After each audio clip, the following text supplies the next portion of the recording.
Blog already ಸಾಕಷ್ಟು ವೀಡಿಯೋಸ್ಗಳನ್ನ ಮಾಡಿ ಹಾಕಿದ್ದೆ. ಇವತ್ತು ಒಂದು ಇನ್ಸಿಡೆಂಟ್ ನಡೀತು, ಅದನ್ನ ಶೇರ್ ಮಾಡೋಣ ಅಂತ ಅಂದ್ಕೊಂಡು ಈ ವಿಡಿಯೋನ ಮಾಡ್ತಾಯಿದ್ದೀನಿ. ನಾನು ಆ್ಯಕ್ಚುಲಿ ಫ್ರಾಂಕ್ಫರ್ಟಿಗೆ ಹೋಗಿದ್ದೆ. ಫ್ರಾಂಕ್ಫರ್ಟಿಂದ ನಾನು ಇವಾಗ ಇರ್ತಕ್ಕಂಥ ಊರು ಬಂದುಬಿಟ್ಟು ಬ್ಯಾಡ್ಮಿನ್ಸ್ಟರ್ ಅಂತಂದೇಳಿ. ಇಲ್ಲಿಂದ ನಾನು ನಮ್ಮೂರು ಅಂದರೆ KLಗೆ ಟ್ರೈನ್ ತೊಗೋಬೇಕಿತ್ತು. ಬಟ್ ಇವಾಗ ನಾನು ಇಲ್ಲಿಂದ ತೊಗೋಬೇಕಾಗಿದ್ದ ಟ್ರೈನು ಡಿಲೇ ಆಗಿದೆ. ಆ್ಯಸ್ ಯೂಶ್ವಲ್ ಜರ್ಮನಿನಲ್ಲಿ ಡಿಲೇಸ್ ಅನ್ನೋದು ನಾರ್ಮಲ್, ಟ್ರೈನ್ ಡಿಲೇಸ್ ಎಲ್ಲ. ಬಟ್ ಈ ಸರ್ತಿ ಡಿಲೇ ಆಗಿರೋ ರೀಸನ್ ಏನು ಗೊತ್ತಾ? Medical treatment for passenger. ಈ ಥರ ರೀಸನ್ಸಿಗೆ ಡಿಲೇ ಆದರೆ ನಿಜ ಏನು ಅನ್ಸಲ್ಲ. ಅಂದರೆ ಹೋಗ್ತಾ ಇರ್ತಕ್ಕಂಥ ಪ್ಯಾಸೆಂಜರ್ಗೆ ಸಡನ್ನಾಗಿ ಏನೋ ಆಗಿ ಅವ್ರಿಗೆ ಇಮಿಡಿಯೇಟಾಗಿ ಮೆಡಿಕಲ್ ಟ್ರೀಟ್ಮೆಂಟ್ ಕೊಡಿಸ್ಬೇಕಾಗಿ ಬಂತು. ಸೊ ಹಾಗಾಗಿ ಅವರಿಗೆ ಫಸ್ಟ್ ಟ್ರೀಟ್ಮೆಂಟ್ನ ಕೊಡಿಸಿ ಅದಾದಮೇಲೆ ಕರ್ಕೊಂಡು ಬರ್ತಾ ಇದ್ದಾರೆ.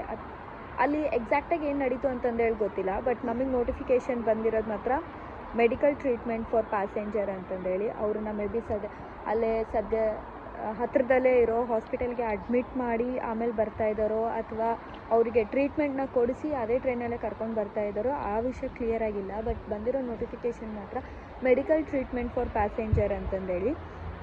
ಅಂದರೆ ಇವರು ಅವ್ರ ಸಿಟಿಸನ್ಸ್ಗೆ ಏನಾದರೂ ಇದು ಆಗಿಬಿಟ್ರೆ ಅನ್ನೋದಕ್ಕೋಸ್ಕರ ಕ್ವಿಕ್ಕಾಗಿ ರೆಸ್ಪಾಂಡ್ ಮಾಡೋದಿದೆಯಲ್ಲ, ನಂಗೆ ನಿಜವಾಗ್ಲೂ ಇದು ತುಂಬ ಇಷ್ಟ ಆಯಿತು. ಸೊ ಅದನ್ನು ನಾನು ನಿಮ್ಮ ಹತ್ರ ಶೇರ್ ಮಾಡೋಣ ಅಂತಂದೇಳಿ ಅನ್ನಿಸ್ತು. ಹಾಗಾಗಿ ಈ ವಿಡಿಯೋನ ಮಾಡಿದ್ದು. ಬಾಯ್.